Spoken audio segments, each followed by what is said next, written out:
Good morning, New Eden. Today is. Oh, you know what? I did it again. I did it again for the second time. Today is February, March 3rd, 2024. This is the Federation Frontline Report. That was the one of the worst openings I've done in a while now. We're I out of practice. didn't have the screen up properly. I picked the wrong thing for the stream. Anyways, I'm your host, Frozen Fallout, and my co-host today is Night Flyer. How's it going, Night Flyer? Hi, doing great. Good morning, everybody. Had a good week. It's been a good back and forth in faction warfare this week. Exciting news, both in Federation Frontline and also with Noir and the Network. We'll be talking about today, and of course, we're going to be talking about the Madtown meetup and all that is going to happen with that. So, should be a fun show. So, how has your week been, Frozen? You get any Been hot pretty wings this good. week? Been getting in some solo kills. We had the transition period that we went through just recently of getting back into the Federation front line. And now we're, 100% back in faction warfare. Got our roles all situated on Gale Mill and, been joining back up with the fleets. And, we've been doing some pretty good pushes. So we've been able to take Devon. Negamenon is on its last breath right now. So kind of looking over the map here, we've got Negamenon is at currently 89.6% contested, and the Gallente have an overall 32% advantage. We have maxed out our advantage, so the only thing we can do is try and bring down their, I believe that's the not the propaganda, but the listening posts Yeah. that would take that down. I haven't done a whole bunch of gameplay with that, but we've done a little bit. But 32%, pretty solid. And we've been pushing really hard. Devon is being attacked pretty heavily, but we've been able to really push back their offense. And they're holding at 37.8% currently. Both sides basically maxing out their advantage. The Gallente with a minor advantage overall, 3% advantage for us. Over on the Aboon front, we've got the 75.8% contested. Once again, both of them pushing our advantage as high as we can possibly go, and have that at a 2% advantage for the Gallente right now. And then Onasikin holding at 76.3%, and the Gallente have a 48% advantage in that system. Um, so the fighting has, once again solidified, and this has been a frontline area here. Tantalin is also kind of owned by us, but is already at 61.7%. There's not a super strong. There's actually a battlefield going on right Yeah, now in Tantalin. yeah. Um, Again, I think just every other battlefield in our space is there. If it's not there, then it's in Devon. So, um, actually, we have one in Nagamanin last night at like 11:30. I was so ready to go to bed, and but no, we couldn't because we really want to take that system. We said it's almost at 90%. So, hopefully, within the next day or two, without any major push, we'll be able to claim that one too. So. yeah, so that's definitely it's going to be interesting if we take Negamenon and we can start assaulting Sujarento. It kicks them out of Devon, which is pretty huge because they have a lot of stuff and they've invested and they've lived in Devon for a really long time, and this would make it so they can't dock in Devon. And so this will be the first time that Caldari might be fully kicked out of Devon for And their quite, yeah.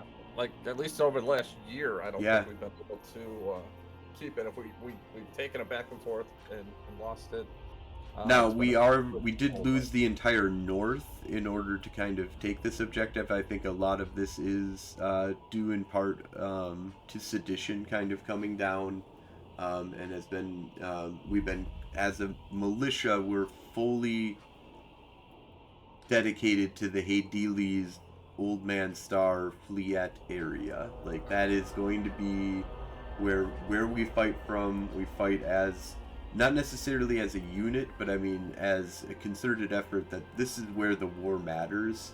Yeah. And so there is some front lines that are over on the Caldari side, but there isn't any real activity besides farming that's really happening over in that area. Yeah. There's, I mean, uh, OIX, OICX, the system used to be kind of the big fighting in the north area.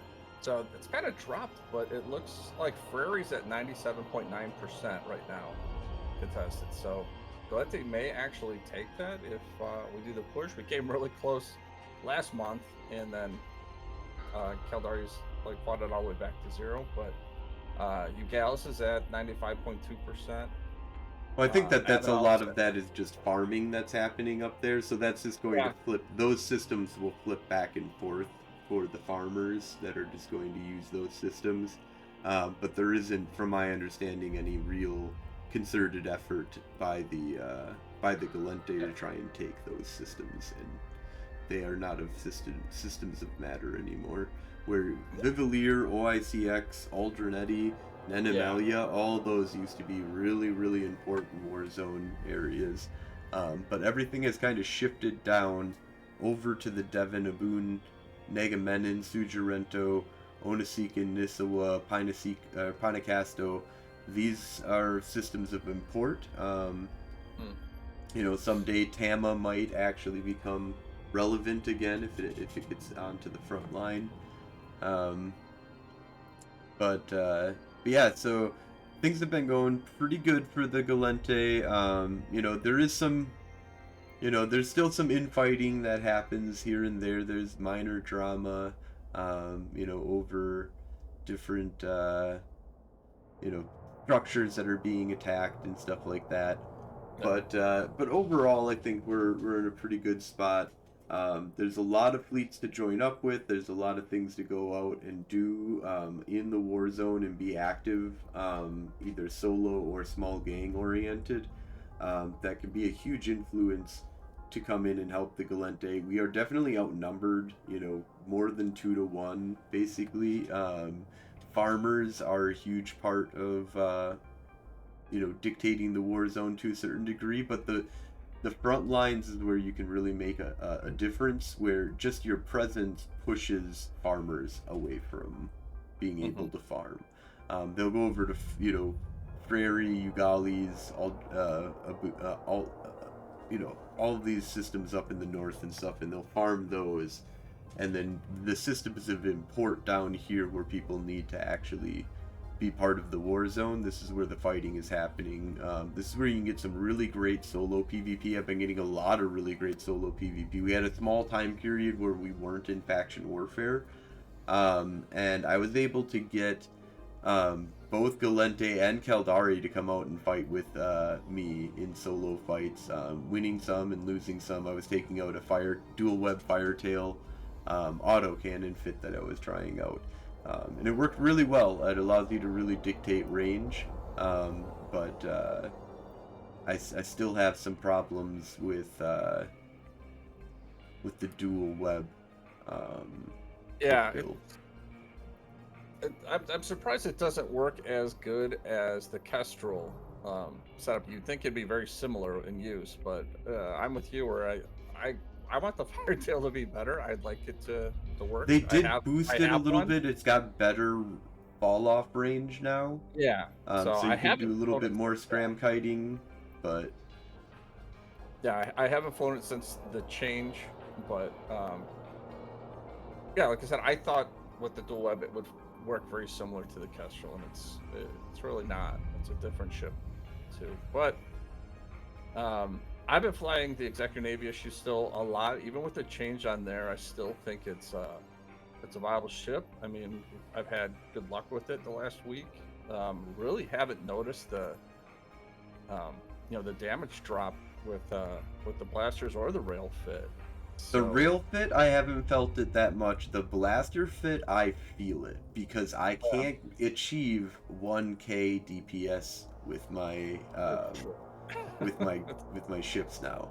So my ENI which I'm actually okay with because I feel like the Mm, DPS loss wasn't great, wasn't a huge hit to for whatever reason the rails seem to have handled the perception of the loss of the what it's mhm. like a 15% loss of damage or something like that, or uh, it went from 10% to 7.5, didn't it? What was the change on that? It's almost a 25% loss. Um, 'Cause it's 5% per level. So at level Oh, 5. was it? So, It went from but 10% to you're 5%. Let's see. I want to see the. gonna make me do math on stream. Really, Frozen? Well, what was the change? And then I can do the math. Okay. All right, Uh, I'm checking to see Now we're looking. Yeah. because I want I'm to. out. I don't think it was like a huge reduction. I felt like it was a I pretty think it. reasonable reduction. I think it went from 25 to 20 because it's the bonus for it Yeah, now base is damage 20 per reduced by turn. 20. Never mind, that's in That's what I trophies. remember. So 5 times 25. But I still use it as a fleet ship. I don't solo in it ever. I mean, I just don't. Um, there's just other ships I enjoy soloing and more. It is okay, so it is a pretty strong reduction. So you get a 25%. You used to get a 25% hybrid damage re, damage bonus. Hmm. So instead of getting 25% per level, you're getting 20% per level. So it is 25% reduction in your overall bonus that you get, or that you from what you used to get. And for whatever reason, it doesn't feel as bad to the rail setup, I feel like. Yeah. But it definitely, you can really feel that because I used to be able to easily get over 1,000 damage overheated, and now I'm hitting more around like 800, 900. Yeah. That math tracks. I get it. Um, but it's still a viable ship. I Oh honestly, yeah, 5% hit. I'm like, oh, because I got a. I mean, like many of us now in Faction Warfare, we have a hangar full of them. So you just did. I bought the blueprints. I built the ships. They're all sitting there ready to go. And now you're gonna, CCP is gonna take 25% off of the damage. So I was a little worried, but I'm not that really worried right now. It's yeah. I think other great. people are calling for more nerfs on it still, and I think that that's good enough. That puts it right in line, especially with all the other changes that they made. Um, Well, as we were talking pre-show, the other ship that we would fly a lot would be the Osprey Navy issue, and we got our ass handed to us last night. And actually lost one of our crewmen, lost a dread to a fleet of Ospreys. So again, I still think all these ships in this category. All these cruisers or the Navy cruisers, I think, are still really in line. I think they fill their niche within the game, and yeah, I wouldn't like to see it nerfed too much more. One, because Galente, which we are, it has a history of having like bad ships. So Yeah, it's outside of already like rough for us. I mean, it was nice having a king, one of the kings of the hill, but it wasn't a lone king on the hill. It had its niches of what it could do really well, but it still had a tracking problem for rails that you have to compensate for, and then yeah, you have the blasters is just it's so ungodly short range with no fall off, really true. helping Yeah, if you. you're not sitting on the button with them, Um, but again, if you're not going with the Osprey, if you're not going with the Omen Navy issue, and I don't think any of it. I mean, the Stabber Navy, or the Stabber fleet issue, just. Not a fan of really If we're, yeah, the if we're talking stabber. about the Hey, Navy, Sully, how's it going? there he is. Um, but yeah, I think that that was an okay thing to have happen, Yeah, and it brings things more into line. And overall, I've liked, what we've seen from the patch so far. Yeah. It was nice little balancing issue, for things. Still Marauders, King of the Hill, but they're slower now. Yeah. And the other big change they had was with the Caracal, with their the was it missile damage or missile fallout?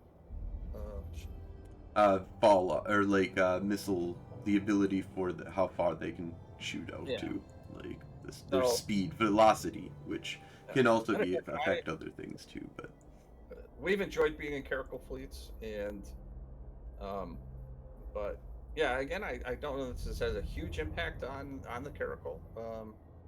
We had a really nice battle last night in Devon with the guys that brought out a Caracal fleet, and they did pretty good. We pushed them off the grid at one point. They regrouped and then came back again with more Caracals, and yeah, ended up pushing us off. So again, they're still working. They're still getting their points. So I think the last balance change I think was acceptable. yeah, I'm for not sure. all doom and gloom about it anymore. So we also have some breaking news that was just Yeah. announced today, not just a few hours ago actually, but Noir is out. They're no longer going to be part of the Galente, unfortunately. But they are meeting up with some of their longtime friends in Kalsif that have broken away from the Keldari, so they are not going over to the Keldari or any other militia, but they are going to be joining up with the Garistas. So, There's that. Yeah. So the network is folded as an alliance. So it's gone. So I don't know what I do with my network T-shirt now that Night Flyer. So um, all of your merch is uh, gone, and yeah, I kind of feel like when Brett Favre left the Packers, like what do I do with this thing now? So I have to leave it in my they're closet till it makes memories the Hall now. of They're Fame. Yeah, memories now for there you. you So go. you can be like, I was once part of the once great and mighty But empire of the network. yeah, so the network is folded. They moved to Kelso. Now a little history lesson for those that don't know. So before getting to faction warfare, um, network was actually going to, or there was just Noir. The network wasn't even there yet. Noir was actually going to fold into um, the other guys, the Caldari, because of their relationship with pilots that are on Kelso. So, but I argued against it. I said, just given the numbers and the fact that Mango was already in Federation Frontline, we were already doing kind of the podcast. And well, you let me on the podcast, and I just kept showing up, and you didn't have to hurt to kick me out. That's something I don't know, but so I pled my case, and then literally that within hours of that conversation with the corporation at a court meeting, we picked up a contract, and Alex said, "Yeah, well, we are going to Galente." So that's how that kind of all held up. But now, with Kelsiv kind of falling apart and splitting, where the group that Alec has been long-term friends with. I mean, this is going back, as far as I know, back to the old like wrecking. Do I have that right? Wrecking crew days. Well, we do have Alec in the Oh, audience, so maybe he'll correct you if oh, you. yeah. We should pull him in. Pull him in so he can see if Alec wants to come into comms. Yeah, if he goes into the Crossing Discord. Darkness, that's yeah, he wants to make a statement. If he doesn't, that's totally understandable as well. It's true. He's uh, got his own show, and I know he likes to talk his own stuff. But yes, so oh, there you go. yeah, drop into the green room and I'll or if you want to send him Night Flyer the green room invite. Oh, he should But yeah, have. but yeah. So you were saying though. Where was that? Oh yeah. So, with the Calfs split, the people that we had interacted with and were friends with, and the guys that were part of the Alliance tournament teams and stuff like that, split from Calciv. Well, I guess they are Calciv, but Calciv split, and so it just opened up the opportunity for the network to fold and Noir as the corp to move out of faction warfare for Galente and kind of get into the pirate stuff. I think, like many people, when they rolled out the Havoc expansion, were kind of excited about the pirate aspect of the game. So, and I know we had a lot of pilots that were exactly thinking the same thing. Let's, how this sounds like a lot of fun. Excuse me, this sounds like a lot of fun, and maybe we could give that a go. So, again, it's an exciting opportunity. Now, Mango's going to stay with Federation Frontline, just as you are, obviously. So my two mains will split. And again, well, we've been there before. We've done it. Mango was in Federation Frontline when we took a contract with Caldari way back in the day. Before all that happened, so I work around that. I can wear two hats. So. Yeah, no, this will be interesting. I mean, I definitely was tempted to go to Guristas or Angels, specifically Angels more than anything. But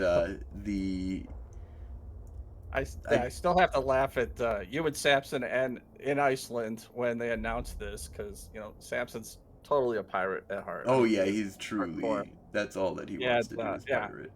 So when this came out, he was just like, "Oh yeah, we'll do that." And then I'm like, "Don't we have a podcast like we do?" I mean, there's a lot of stuff that we could have done. We could have chosen some specific rebranding to do right at that time. But yeah. I've always wanted to stay Gallente. I've been Gallente, since the beginning of Faction Warfare. So my heart is really with the Gallente. And so my kind of take on it was maybe do like an alt, but I just haven't had time. There's so much shit to do just in Gallente space. Just fighting for the Gallente, our own NPSI and the NPSI stuff that we join up with, the open standing militia fleets, there's sedition fleets flying around all the time. This allows us to have a full plate of stuff to do, and hasn't really given me time to even jump onto an alt and be like, what is, from the actual perspective going on, as in, somebody trying to jump into, the Angels or the pirate stuff and really learn.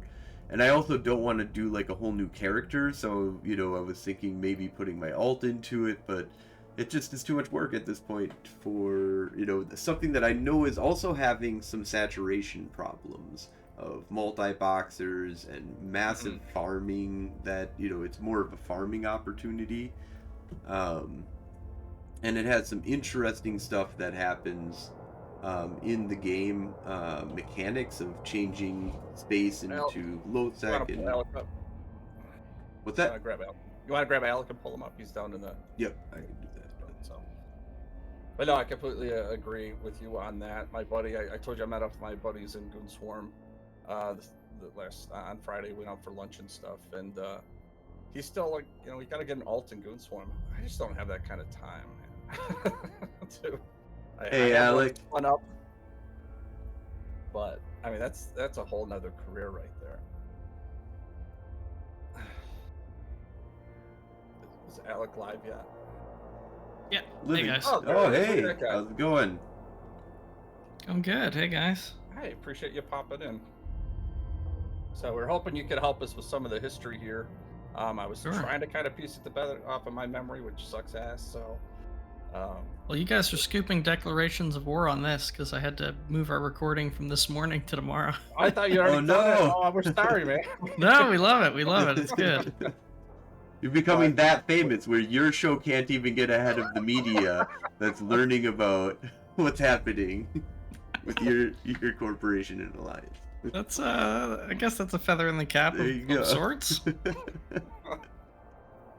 Well, yeah, I saw the post today in Militia, and I was like, oh, okay, so it has begun, and we had dropped out and joined up with the old alliance that we had, the Federation Frontline, but I was waiting to really talk about it until you guys, of course, made a declaration.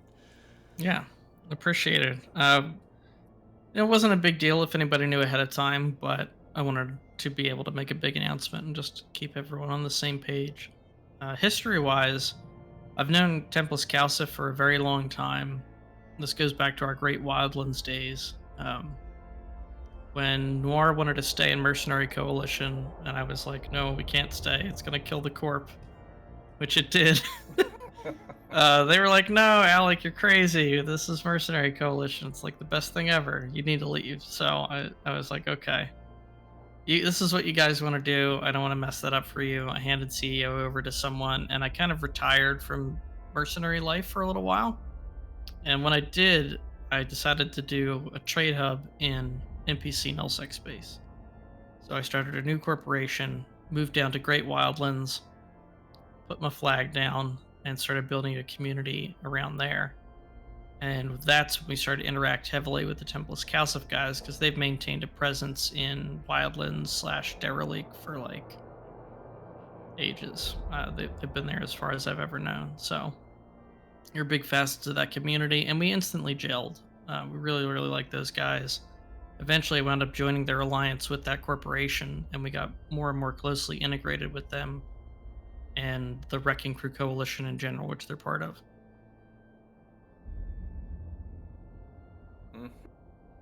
Nice. So you have strong ties going all the way back, and yeah, I would say at least 5 years.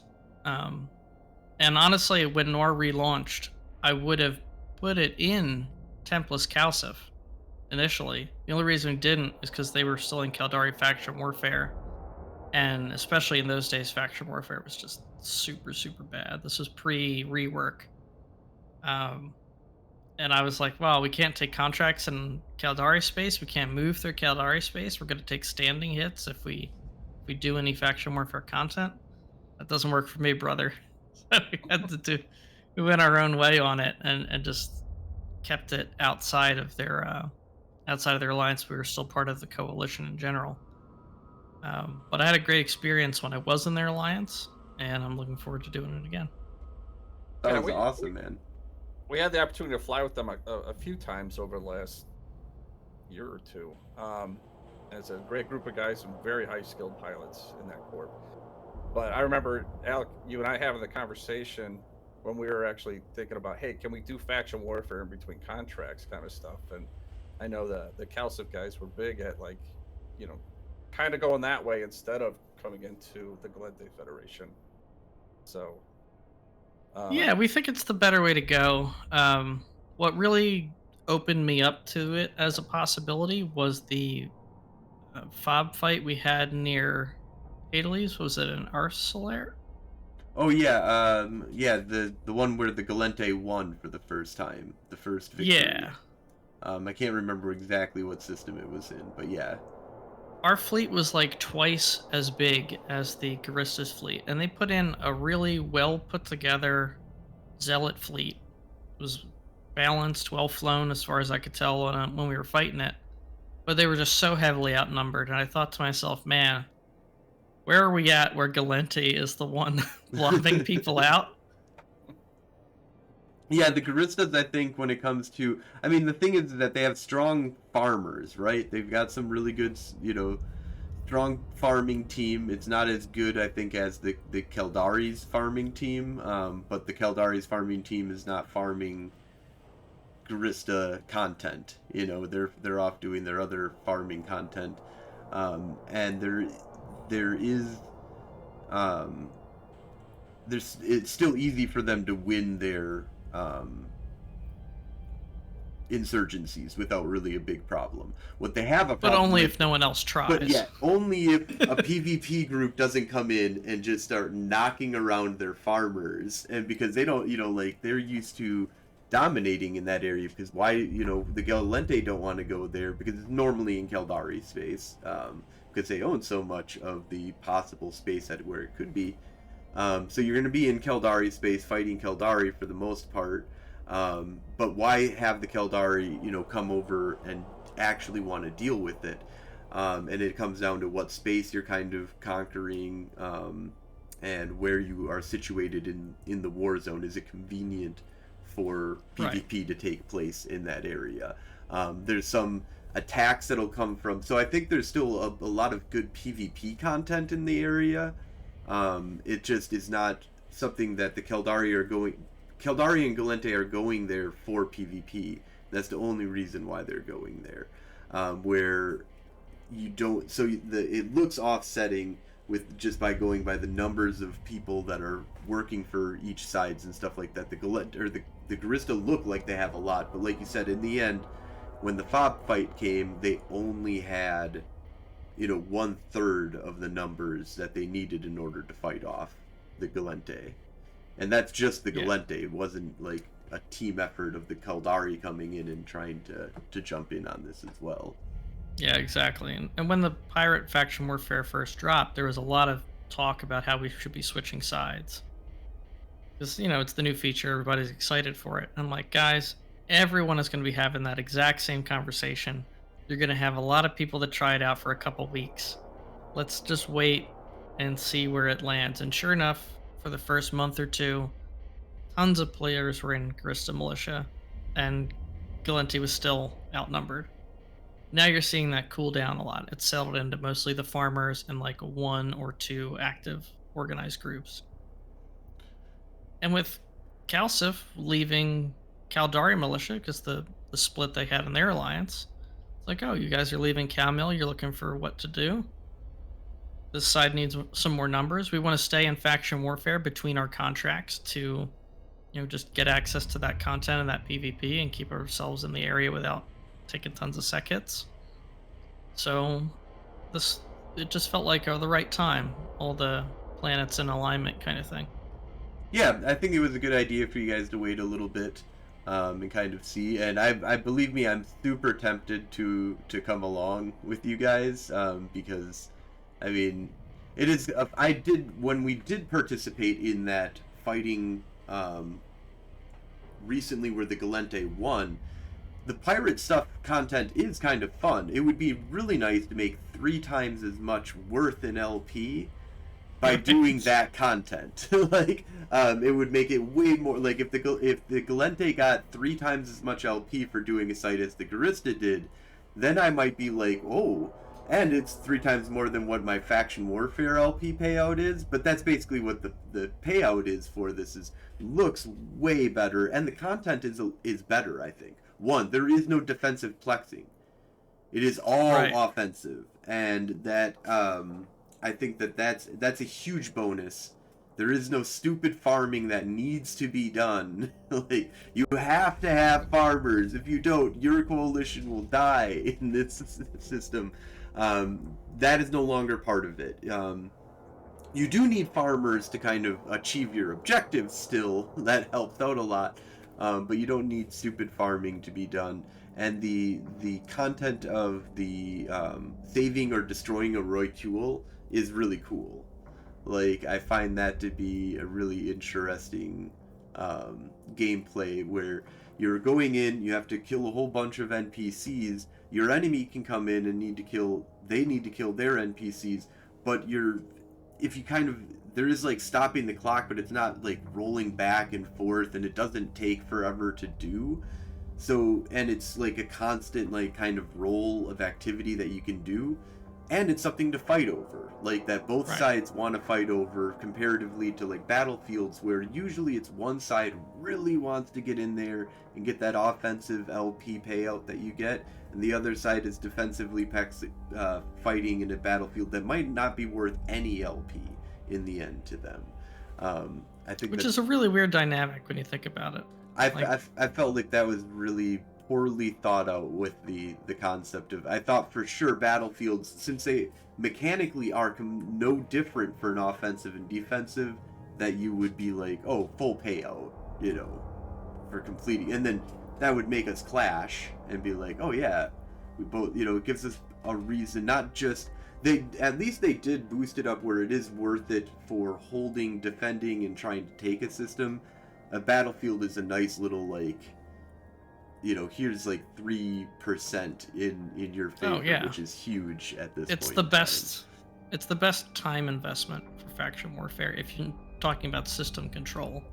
But if you're thinking about it as an individual from LP payout and like what you're getting personally out of the site, defensive is just doesn't line up. So you have this weird dynamic where people are like, oh, it's a defensive plex, just let them take it. Right, instead of especially trying to if go it's for in the a fight. place that's got like 3%, contestedness already to it. So it's like, okay, so we'll either get nothing and they get a little bit of something, but I mean, come on, that's not like it's tipping the favor so strongly in their side that this is going to be when they're going to launch a real assault on that system that nobody's assaulting right now. So but yeah, so I think that the gameplay right now is in favor of pirate stuff. There's just little reason why we would want to do it other than it's a little bit more fun, but a lot more dangerous with having the... That sounds like a great reason. I mean, a little bit more fun and a lot more dangerous is a good reason.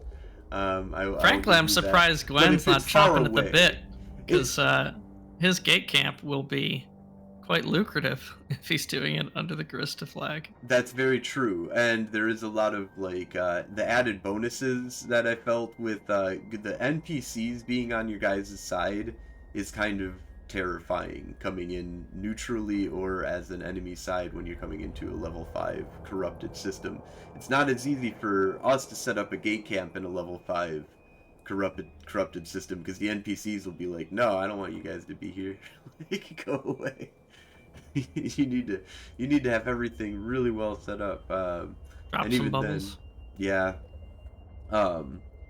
Plus, someone in Noir pointed this out, and obviously it's true if you take 5 seconds to think about it, but it just really wasn't something I was considering. You get Garista LP for killing Caldari and Galenti ships in PvP. Yeah, so you just like a doubled your significant pool. boost. It's like you pop this pod, you get 5,000 LP. Oh, cool. Except now that 5,000 LP is really worth about 15,000.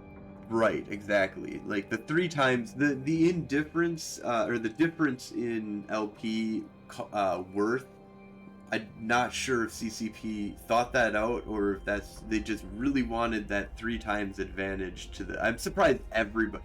I was actually really surprised that everybody hasn't gone to a pirate militia when it comes to any kind of money making. Like if you were in this for money, this is where you would go. I presume that'll balance out at some point if a lot of people did switch over, right? Or is that baked into how their LP store is designed?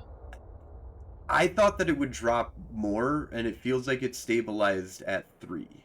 At 3 times the worth. And it doesn't seem like it's really bouncing that much more. And the thing is to say that how sought after and easy it is to get doesn't really influence the price as much. It's what you are getting that influences the price of LP, which is an example of like the Caldari LP store.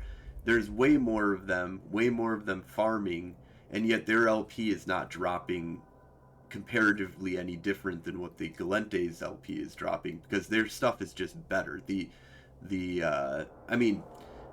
Phoenix Navy issue being such a sought after, really good item makes it so that that's kind of where the floor is, right? For whatever really sought after items that they have. And then they have like ammo and missiles and things to kind of, but so I think the structure of the LP store is what's really important on the price, and that it seems like it's stabilized at about 3 times more worth out of the Pirates LP store, just based on what it is.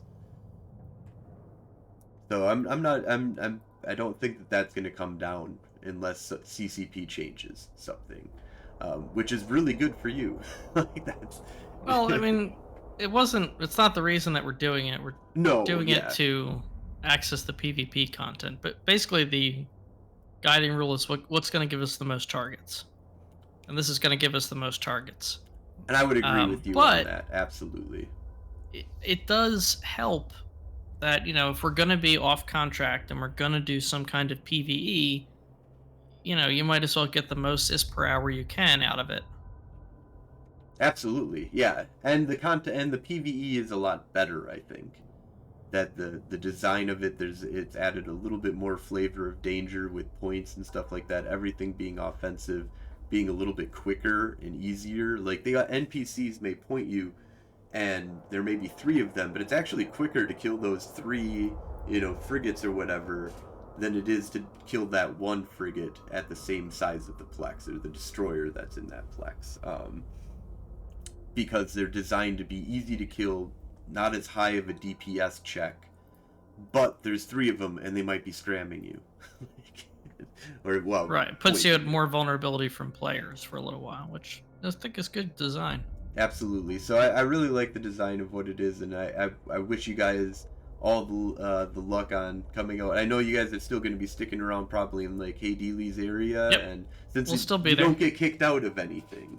So, Yeah, that's another thing. You and can actually, dock all over. It's just a little weird. You're kicked out of Galente High Sec kind of now though, Yeah. so you'll be, the police will chase you there.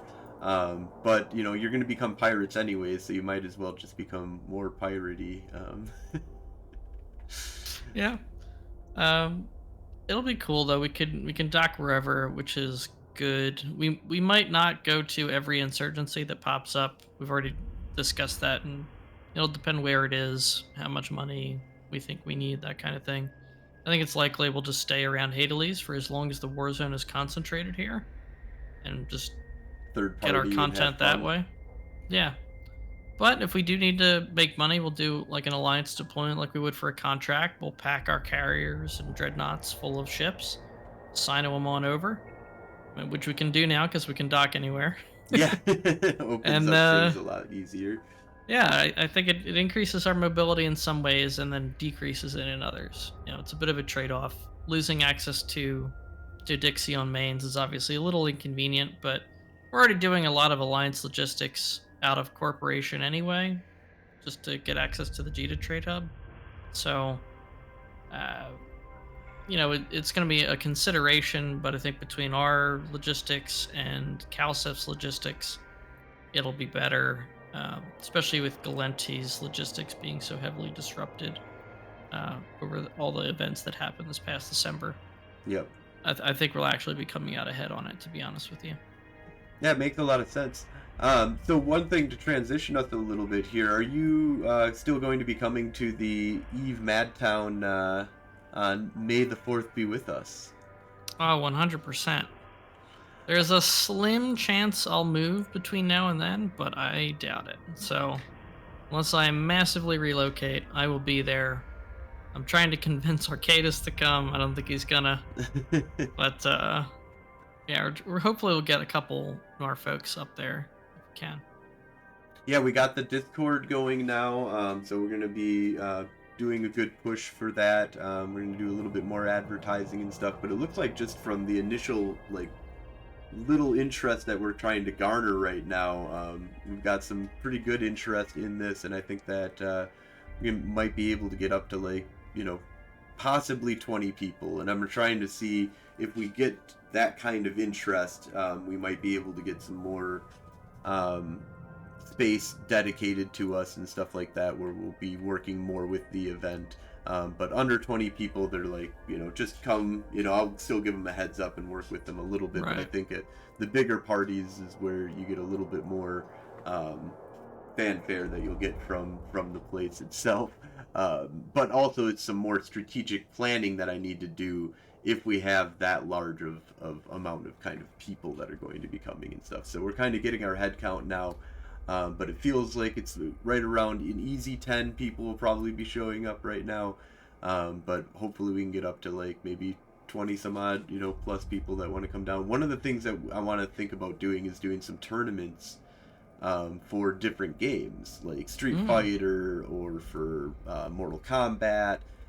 They've got Punch Out. You could do Frogger high score, whoever at the end at midnight strikes midnight, give us your initials of what you put in, or we'd have to work out something for finding high scores. There's also a bunch of pinball machines that they have, so we do have up on the Night Flyer streaming here the different games that they've got. Frozen, and the highlight of the entire bar, in my view, Killer Queen. They have a fabulous Killer Queen cabinet. If we can get 15 people, we could do a round robin. Yes, so I was thinking also, where we might do, if we can get at least 10 people, because it's 5 people each, right? I believe is the max for Killer Queen. Yep.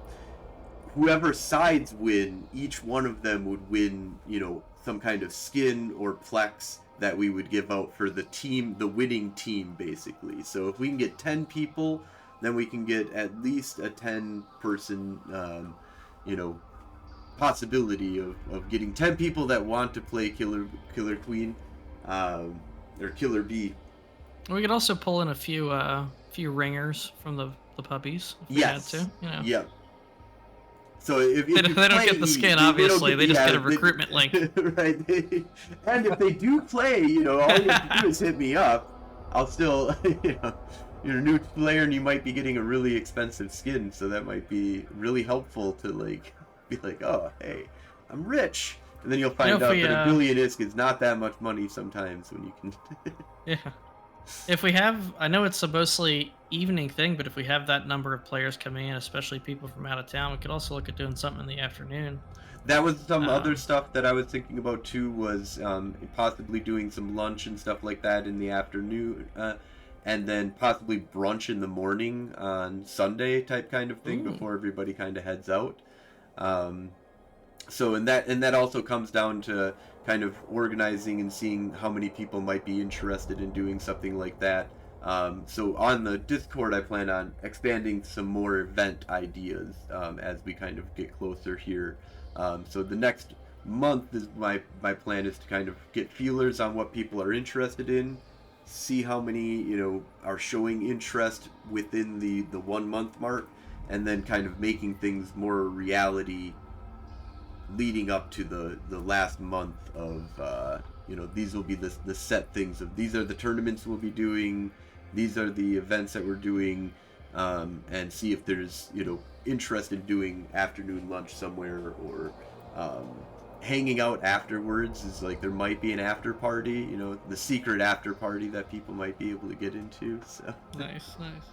Well, I'm happy to bring up a poker chip set, or Root could support 6, 7, 8 players if we really wanted to. I've got both. Happy to bring whatever you guys need. Yeah, there is some table space that's there as well for board games and stuff like that too. So I think we have a lot of good little possibilities. So I was thinking about kind of looking through some of these games here though, and just seeing if you have do you have any back memories on the old arcades? Did you ever go to old school arcades? Oh yeah, I was constantly in arcades. I loved the old X-Men side scrollers. Pretty much any side scrolling beat 'em up I loved. And pinball was a constant favorite, and then shooter games like the House of the Dead series, games like that.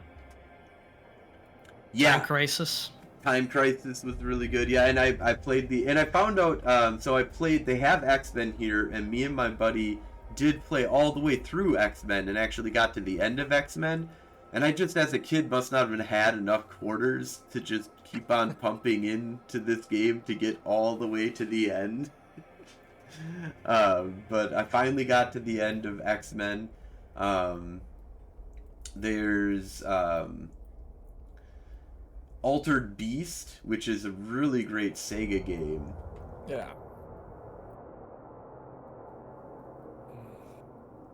Again, I got some of the old school games too, like the Tapper, Frogger, Cubert, obviously Tetris. My wife still plays Tetris all the time, so.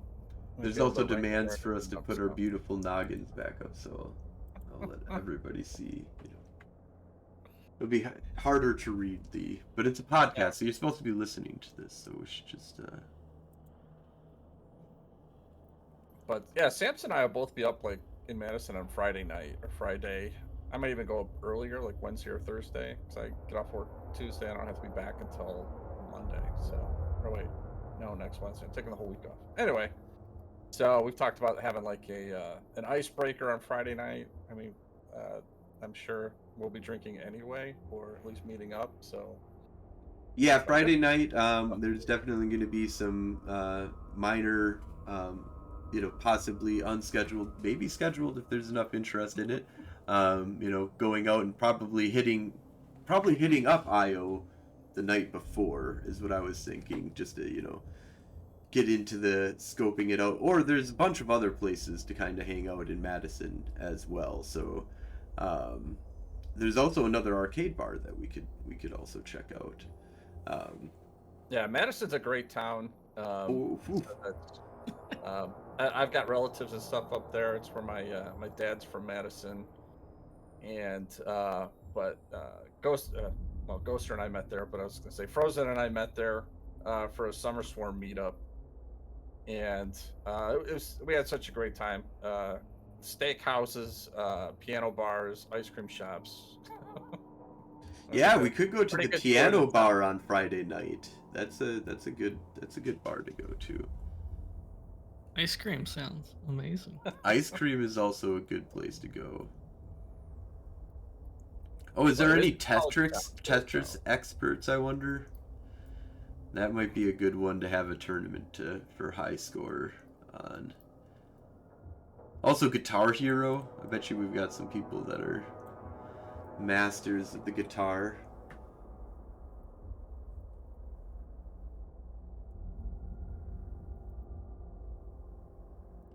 Ice cold beer. Is that a game or is that like an I'm advertisement? pretty sure that that's a game. Okay. I don't think I've ever played it. Oh, they've got some really good. Also, you can go over to pinballs, and they have a bunch of pinball machines that are a lot of fun. Deadpool, I've been playing a lot of. And Godzilla, I've been playing a lot of. Oh, my mic's in the way. Oh, my mouse froze. There it is. The Big Lebowski as well is a good one. I think I played the Who Done It. I'm guessing it's the Doctor Who. But I know people guys, love their pinballs. So. Mm-hmm. I got to scoot, but I am very much looking forward to that Oh, meetup. there it is. We need to just hype it up a little more in NAR, I think, see if we can get a few more people to come. Because I know it's not Eve Vegas, but it's a good time. It's definitely not quite an Eve Vegas, that's for sure. I will say it's one of the best meetups I've been to. I'd say Eve Vegas, Eve Down Under, Madtown meetup. Oh wow! Strong number 3. That's I feel very honored with that. And It's definitely the best meetup that a dev wasn't at. I'll tell you that much.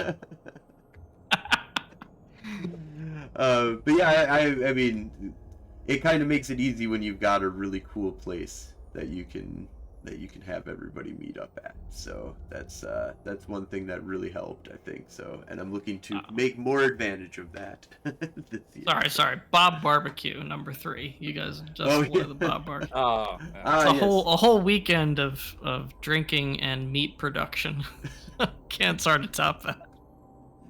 Well, I kind of want to add a little bit of that into this. A Sunday we might do like a barbecue. That sounds like maybe we could start the Madtown barbecue, where but it's a secret meetup that nobody knows about, except for them talking about it on the podcast. But we talk about it on the podcast as a joke because it doesn't really happen. See, now everybody's wondering, does it happen?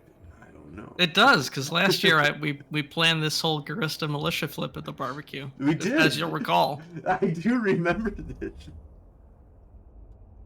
Awesome, man. Well, thank you for jumping on. And I think this is actually a good time for us to wrap things up as well here. So come on out to Madtown.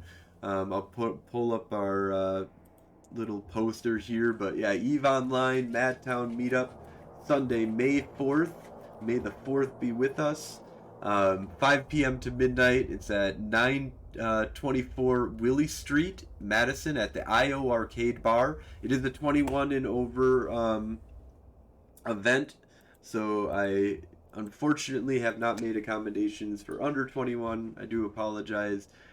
We might, eventually change to a venue that's a little bit more 18 and above friendly. However, at this point in time, we will continue to hang out at an arcade bar that's got some of the coolest games of my childhood. That just like so much nostalgia that happens every time I walk into that bar. So All right, I'll see you guys there. Bye, everybody. Have a good one. Thanks, Alex. Have a night.